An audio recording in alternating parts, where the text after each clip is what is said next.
ಗೃಹ ಸಚಿವರು ಅಲ್ಲಿ ಶಾಸಕರು ಏನಾರು ಒಂದು FIR ಆಗುತ್ತಾ?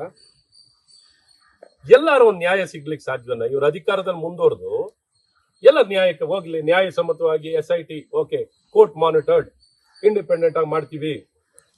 ಇವ್ರ ವ್ಯಾಪ್ತಿಯಲ್ಲಿ ಇಟ್ಕೊಂಡು ಯಾವ ತನಿಖೆ ಸತ್ಯವಾದಂತ ನಿಷ್ಠೂರವಾಗಿ ತನಿಖೆ ಆಗ್ಲಿಕ್ಕೆ ಸಾಧ್ಯ? 60% ಆರೋಪ ಮಾಡಿದಾರಲ್ಲ, ಅದು ಹಿಟ್ ಅಂಡ್ ರನ್ ಆರೋಪ. ನಾನು ಹೇಳ್ತಾ ಇದ್ದಿಲ್ಲ, 100% ಆರೋಪನೇ ಇದೆ ಇವ್ರ ಮೇಲೆ. 100% ಹಿಟ್ ಅಂಡ್ ರನ್ ಏನಿದೆ, ಏನಾರ ಅನ್ಕೊಳ್ಳಿ, ಕೊಡ್ಕೊಳ್ಳೋದು ಎಲ್ಲ ಅಚ್ಚುಕಟ್ಟ ಹೋಗೋದು, ಕೊಡ್ಕೊಳ್ಳೋದು ಹೋಗೋದು.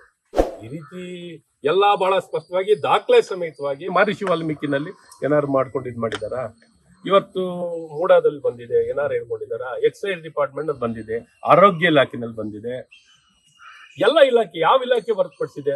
ಇಲ್ಲ ಓಪನ್ ಆಗಿ ಬಹಿರಂಗವಾಗಿ ಬೆಂಗಳೂರಿನಲ್ಲಿ ಎಲ್ಲ ಸ್ಕ್ವೇರ್ ಫುಟ್ ಚಾರ್ಜಸ್ ಎಲ್ಲವನ್ನು ಈ ರೀತಿ ವ್ಯವಸ್ಥಿತವಾಗಿ ನಡೀತಿರ್ಬೇಕಾದ್ರೆ ಎಲ್ಲಿ ಯಾವ ಇಲಾಖೆನಲ್ಲಿ ಎಲ್ಲಿಲ್ಲ ಅಂತ ಕೇಳಬೇಕು. ಎಲ್ಲಿ ಇವರು ಭ್ರಷ್ಟಾಚಾರ ಇಲ್ಲ, ನೇರವಾಗಿನೇ ಎಷ್ಟು % ಬೇಕಾದ್ರೆ ತಗೋತಾರೆ, ಏನ್ ಬೇಕಾದ್ರೆ ಮಾಡ್ತಾ ಇದಾರೆ. ಇದ್ರಲ್ಲಿ ಏನು ಸುಳ್ಳೇನಿಲ್ಲ, ಎಲ್ಲ ಸಾಮಾನ್ಯ ಮನುಷ್ಯನಿಗೂ ಗೊತ್ತಿದೆ. ಈ ರೀತಿ ಬಹಳ ಸ್ಪಷ್ಟವಾಗಿ ಭ್ರಷ್ಟಾಚಾರ ಮಾಡೋಂಥದ್ದು. ಇವ್ರೇನಾರ ಅವತ್ತು ನಮಗಾರ ಸಾಕ್ಷಿ ಕೊಡ್ಲಿಕ್ಕಾಗಿಲ್ಲ ಅವತ್ತು ಅವ್ರು. ಇವತ್ತು ಅದೇ ಲೋಕಾಯುಕ್ತ ನಮಗೆ ಮುಕ್ತ ಮಾಡಿದೆ, ಯಾವ ಆಪಾದನೆ ಇದಕ್ಕೆ ಆಧಾರ ಇಲ್ಲ ಅಂತ. ಸುಮ್ಮನೆ ಪೇ CM 40%, ಪೇ CM. ಯಾವ ಪೇ CM 40% ಎಲ್ಲಿ ಫಿಕ್ಸ್ ಮಾಡಿದ್ರು ಇವರು? ಇವಾಗ 1.25 ವರ್ಷ ಆಯ್ತಲ್ಲ, ಯಾವ ಒಂದು ಮುಖ್ಯಮಂತ್ರಿ ಮೇಲೆ ಆಪಾದನೆ ಮಾಡಿದ್ರಲ್ಲ, ಆ ಮುಖ್ಯಮಂತ್ರಿ ಮಗಳ ಮೇಲೆ ಆಪಾದನೆ ಮಾಡಿದವ್ರು ಏನಾದ್ರು ಪ್ರೂವ್ ಮಾಡಿದ್ರ? ಹೋರಾಟ ಯಾವ ರೀತಿ ಸರ್?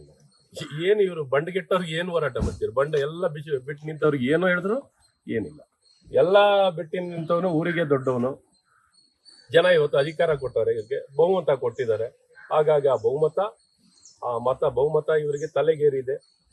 ಹೀಗೆ ನಡೆಸ್ತಾ ಇದಾರೆ, ಮೊನ್ನೆ ಬಂದಂತೆ ನಡೆಸ್ತಿದ್ದಾರೆ. ಇವ್ರಿಗೆ ಲೈಸೆನ್ಸ್ ಕೊಟ್ಟಿದ್ದಾರೆ, ನಾವು ಭ್ರಷ್ಟಾಚಾರ ಮಾಡ್ಲಿಕ್ಕೆ ಲೈಸೆನ್ಸ್ ಇದೆ ಅಂತ ಲೈಸೆನ್ಸ್ ಇಟ್ಕೊಂಡು ಭ್ರಷ್ಟಾಚಾರ ಮಾಡ್ತಾ ಇದ್ದಾರೆ. ಎಲ್ಲರೂ ವೈನ್ ಶಾಪಿಗೆ ಒಂದು ಲೈಸೆನ್ಸ್ ತಗೊಂಡಿದಾರಲ್ಲ, ಈಗ ಇವರು ಒಂದು ಲೈಸೆನ್ಸ್ ಕೊಟ್ಬಿಟ್ಟಿದ್ದಾರೆ. ನಾವಿರೋದೇ ದುಡ್ಡು ಹೊಡಿಲಿಕ್ಕೆ, ನಾವಿರೋದೇ ಬೆಳಗ್ಗೆ ಭ್ರಷ್ಟಾಚಾರ ಮಾಡ್ಲಿಕ್ಕೆ. ಸುಮ್ನೆ ಅವ್ರ ಮೇಲೆ ನೀವು ಮಾಡ್ಲಿಲ್ವ, ಅವ್ರು ಮಾಡ್ಲಿಲ್ವ ಅಂತ ಇವ್ರಿಗೆ ಲೈಸೆನ್ಸ್. ಈ ರೀತಿ ನಿಜಕ್ಕೂ ನಾಚಿಕೆ ಆಗುತ್ತೆ. ನಮ್ಮ ಕರ್ನಾಟಕನ ನಿರ್ನಾಮ ಮಾಡ್ತಾ ಇದ್ದಾರೆ. ಈ ರೀತಿ ಯಾರು ಒಬ್ಬ ಪ್ರಾಮಾಣಿಕ ಎಲ್ಲಿದ್ದಾರೆ, ಒಬ್ಬ ನಿಜಕ್ಕೂ ತಲೆ ತಗ್ಸುವಂಥದ್ದು. ಕರ್ನಾಟಕ ಅನ್ನೋಂಥದ್ದನ್ನ ಇವತ್ತೇನು ಒಂದು ಇಡೀ ದೇಶದಲ್ಲಿ ಭರವಸೆದಾಯಕವಾಗಿ, ಇಡೀ ವಿಶ್ವ ಮಟ್ಟದಲ್ಲೇ ಒಂದು ಭರವಸೆದಾಯಕವಾಗಿರುವಂತ ಒಂದು ರಾಜ್ಯನ ಸಾಮಾನ್ಯ ಒಬ್ಬ ಯುವಕನ ಕನಸನ್ನೇ ನಿರ್ಮಾಣ ಮಾಡ್ತಾರೆ. ಈಗ ಚೀನಾದಲ್ಲಿ HMPV ವೈರಸ್ ಆತಂಕ ಹುಟ್ಟಿಸಿದೆ. ಬೆಂಗಳೂರಲ್ಲಿ ಖಾಸಗಿ ಆಸ್ಪತ್ರೆಯಲ್ಲಿರುವಂತಹ 8 ವರ್ಷದ ಮಗುಗೂ ಕೂಡ 8 ತಿಂಗಳ ಮಗುಗೂ ಕೂಡ HMPV ವೈರಸ್ ಲಕ್ಷಣ ಕಾಣಿಸ್ತಾ ಇದೆ ಸರ್. ಮ್ಯೂಟೇಷನ್ ಆಗಿ ಬಂದಿದೆ ಅಂದ್ರೆ ಟ್ರಾವೆಲ್ ಹಿಸ್ಟ್ರಿ ಇಲ್ಲ. ನೋಡಿ, ಇದು ಅದ್ರ ಬಗ್ಗೆ ನಾವು ಹೇಳಿಕೆ ಕೊಡಕ್ಕಾಗಲ್ಲ. ಇದನ್ನ ವೈರಾಲಜಿ ಇನ್ಸ್ಟಿಟ್ಯೂಟ್ಗಳಲ್ಲಿ ಇಂಥವೇನೇ ಮ್ಯೂಟೇಷನ್ಗಳಾಗಿದ್ರು, ಈ ಮ್ಯೂಟೇಷನ್ಗಳ ವಿಚಾರದಲ್ಲಿ ನಮ್ಮಲ್ಲಿ ಸಾಕಷ್ಟು ಸಂಸ್ಥೆಗಳಿವೆ. ಏನಿದ್ರು ಇದನ್ನ ತಕ್ಷಣ ಪತ್ತೆ ಹಚ್ಚಲಿಕ್ಕೆ, ಎಂಥ ವೇರಿಯಂಟ್ ಎಂಥ ವೈರಸ್ ಇದ್ರು ಪತ್ತೆ ಹಚ್ಚಲಿಕ್ಕೆ. ಸೊ ಹಾಗಾಗಿ ತಕ್ಷಣ ಇಂಥ ಸಂಬಂಧಪಟ್ಟ ಸಂಸ್ಥೆಗಳ ಹತ್ರ ಮಾಹಿತಿನ ಪಡ್ಕೊಂಡು ಮಾಡೋಂಥದ್ದಾಗಬೇಕು. ಇಲ್ಲ ನಾನು ಹೇಳಿಕೆ ಕೊಡೋದು ಅಷ್ಟು ಮಟ್ಟಿಗೆ ಉಚಿತ ಇಲ್ಲ. ಸರ್ಕಾರ ಈ ದಿಕ್ಕಿನಲ್ಲಿ ನೋಡಿ, ಸರ್ಕಾರ ಇಲ್ಲೂ ಮಲಗಿದೆ. ದುಡ್ಡು ಹೊಡೆಯೋದಲ್ಲೂ ಕೆಲಸ ಮಾಡೋನು ಮಾಡಲ್ಲ, ಅಭಿವೃದ್ಧಿನೂ ಮಾಡಲ್ಲ, ಆಡಳಿತನೂ ಇಲ್ಲ. ಎಲ್ಲ ಆಡಳಿತಕ್ಕೆ ಅಲ್ಲಿ ಸರ್ವಿಸ್ ಚಾರ್ಜ್ ತಗೊಂಡಿದೀವಿಪ್ಪ, ದುಡ್ಡಾರ ಹೊಡಿತಾ ಇದೀವಿ, ಒಳ್ಳೆ ಆಡಳಿತನಾರ ಕೊಟ್ರು ಅಂದ್ರೆ ಅದನ್ನು ಮಾಡಲ್ಲ.